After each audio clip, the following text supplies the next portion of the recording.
പേര് സിമി എലിസബത്ത്. എൻ്റെ സംരംഭത്തിൻ്റെ പേര് പച്ച വോയിസ് ഓഫ് ഇക്കോ എന്നാണ് നമ്മൾ സംരംഭത്തിന് പേരിട്ടിരിക്കുന്നത്. ഇക്കോ ഫ്രണ്ട്ലി ആയിട്ടുള്ള ഗിഫ്റ്റിംഗ് ഓപ്ഷൻസ് ആണ് നമ്മൾ കൂടുതലായിട്ടും ചെയ്യുന്നത്.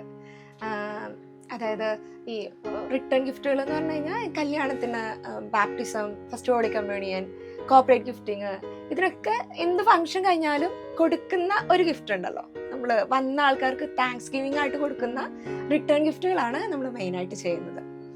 നമ്മൾ ഇതിപ്പം സ്റ്റാർട്ട് ചെയ്തിട്ടിപ്പോൾ 8 years ആയി. ഹോം ബേസ്ഡ് ആയിട്ടാണ് നമ്മൾ ചെയ്യുന്നത്.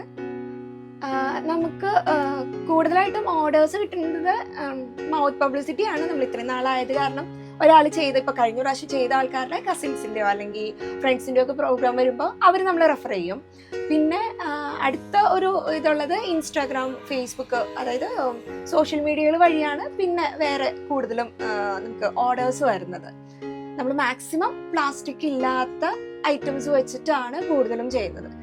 നമ്മൾ വെറുതെ ഒരു കവർ വെച്ച് ഒരു പ്ലാസ്റ്റിക് ഇല്ലാതെ എങ്ങനെ ചെയ്യാൻ പറ്റുന്നതാണ് നമ്മൾ കൂടുതലും നോക്കാറ്. ഇപ്പം ആൾക്കാർ ഓരോ റെഫറൻസ് അയച്ചു തന്നാലും നമ്മൾ അതിൽ പ്ലാസ്റ്റിക് ഇല്ലാത്തത് മാറ്റിയിട്ട് അതന്നെ നമ്മൾ പേപ്പറിലോ അല്ലെങ്കിൽ ബാക്കി എക്കോ ഫ്രണ്ട്ലി ആയിട്ടുള്ള വേയിലേക്ക് ആക്കാനാണ് എപ്പോഴും നമ്മൾ ട്രൈ ചെയ്യാറുള്ളത്.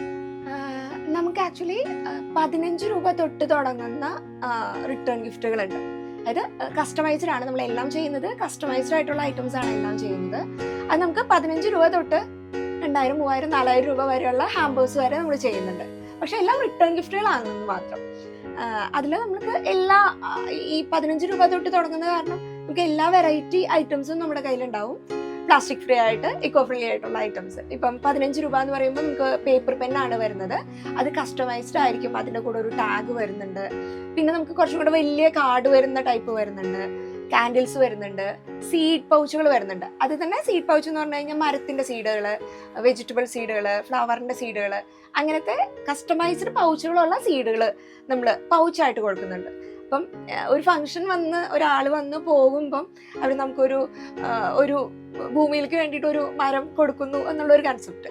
അതിൻ്റെ കൂടെ തന്നെ നമ്മൾ ചെറിയ പ്ലാന്റുകൾ, അതായത് ഇൻഡോർ പ്ലാന്റുകളും സാപ്ലിങ്സുകളും ചെറുതായിട്ട് കസ്റ്റമൈസ് ചെയ്ത്, ഇപ്പം ഫസ്റ്റ് ഹോളി കമ്മ്യൂണിയൻ ആണെങ്കിൽ കുട്ടികളുടെ ഫോട്ടോ ഒക്കെ വെച്ച് അല്ലെങ്കിൽ ഒരു താങ്ക് യു പറഞ്ഞിട്ടുള്ള സാപ്ലിങ്സുകൾ അല്ലെങ്കിൽ ചെറിയ ചെറിയ ഇൻഡോർ പ്ലാന്റുകൾ, അങ്ങനത്തെ ഐറ്റംസും നമ്മൾ ചെയ്യുന്നുണ്ട്. നമുക്ക് ഇപ്പം എന്തൊരു ഫംഗ്ഷൻ വരുവാണെങ്കിൽ നിങ്ങൾ തീം പറയുവാണ്. ഇപ്പോൾ ഒരു ബ്ലൂ കളറാണ്, അല്ലെങ്കിൽ ഒരു ഗ്രീൻ കളറാണ്, അല്ലെങ്കിൽ ഒരു ബർത്ത്ഡേ തീമാണെന്ന് പറയുവാണെങ്കിൽ നമ്മൾ നിങ്ങളുടെ ആ കൺസെപ്റ്റിലേക്ക് നമ്മൾ നമ്മുടെ പ്രൊഡക്റ്റുകളെല്ലാം കസ്റ്റമൈസ് ചെയ്ത് തരും. അത് എന്ത് പ്രൊഡക്റ്റ് ആണെങ്കിലും ആ തീമിലേക്ക് നമുക്ക് ആക്കാൻ പറ്റും. നമുക്കിപ്പോൾ കുട്ടികളുടെ ബർത്ത്ഡേക്ക് ഇപ്പോൾ ഒരു ഹാരി പോട്ടർ തീമാണ്, അല്ലെങ്കിൽ ഒരു സിൻഡ്രല്ല തീമാണ്, അങ്ങനെ എന്ത് തീമാണെങ്കിലും ആ തീമിൽ നമുക്ക് പ്രൊഡക്റ്റുകൾ സെർവ് ചെയ്യാൻ പറ്റുന്നുണ്ട്. നമുക്ക് അത് എപ്പോഴും പറയുന്ന പോലെ തന്നെ ഇക്കോ ഫ്രണ്ട്ലി ആയിട്ട് പ്ലാസ്റ്റിക് ഫ്രീ ആയിട്ടുള്ള ഐറ്റംസ് ആണ് നമ്മൾ മാക്സിമം ഈ ഐറ്റത്തിൽ ആഡ് ഓൺ ചെയ്യുന്നത്. കസ്റ്റമൈസേഷൻ എന്ന് പറയുന്നത് കൊണ്ട് നമ്മൾ മെയിനായിട്ട് ഉദ്ദേശിക്കുന്നത് ഇതാണ്. തീം വൈസ് ആയിട്ട് നമുക്കത് ചെയ്യാൻ പറ്റാറുണ്ട്. നമ്മളിവിടെ താമസിക്കുന്നത് എടപ്പള്ളി ചങ്ങമ്പുഴ പാർക്കിന്റെ അവിടെയാണ്.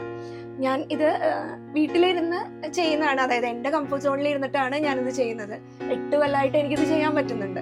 അതും നമുക്ക് മാക്സിമം പ്ലാസ്റ്റിക് ഇല്ലാതെ ഭൂമിക്ക് നമ്മളുടെ കയ്യിൽ നിന്ന് ഒരു പ്ലാസ്റ്റിക് മാക്സിമം വരാത്ത പോലെ ചെയ്യാൻ പറ്റുന്നത് കൊണ്ടാണ് മെയിനായിട്ട് നമ്മൾ പച്ച തന്നെ നമുക്ക് പേരിടണം എന്ന് തോന്നിയത്.